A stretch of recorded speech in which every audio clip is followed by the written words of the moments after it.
காலை செபம். இரக்கத்தை விதைக்கும் இதயம் இறைவனின் அன்பை அறுவடை செய்யும். இறைவார்த்தை. இரக்கமுடையோர் பேறு பெற்றோர், ஏனெனில் அவர்கள் இரக்கம் பெறுவர். மத்தேயு நற்செய்தி 5ஆம் அதிகாரம் 7ஆம் வசனம். சிந்தனை. இறைவன் நம்மீது அளவற்ற இரக்கம் காட்டுகிறார். அதே போல நாமும் பிறரிடம் இரக்கமும் அன்பும் காட்ட வேண்டும் என அழைக்கிறார்.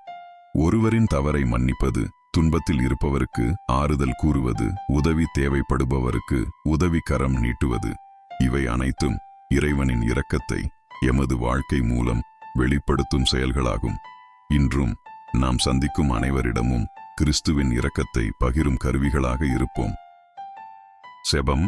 அன்பு நிறைந்த தந்தையே, இப்புதிய காலையை எனக்கு தந்ததற்கு உமக்கு நன்றி கூறுகிறேன். உமது இரக்கத்தால் என்னை ஒவ்வொரு நாளும் தாங்கிக் கொள்வதற்காக உமக்கு நன்றி. என் இதயத்தை இரக்கத்தாலும் அன்பாலும் நிரப்பியருளும். என்னை புண்படுத்தியவர்களை மன்னிக்கும் மனதையும், துயரத்தில் இருப்போருக்கு ஆறுதலாக இருக்கவும், தேவையில் இருப்போருக்கு உதவும் நற்குணங்களையும் எனக்கு கற்றுத்தாரும்.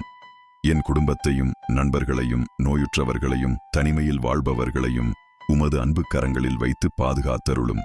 இன்றைய நாள் முழுவதும் உமது சித்தத்தின்படி வாழ்ந்து என் வாழ்க்கை உமது இரக்கத்திற்கு சாட்சியாக இருக்க வரம் தாரும். ஆமென்.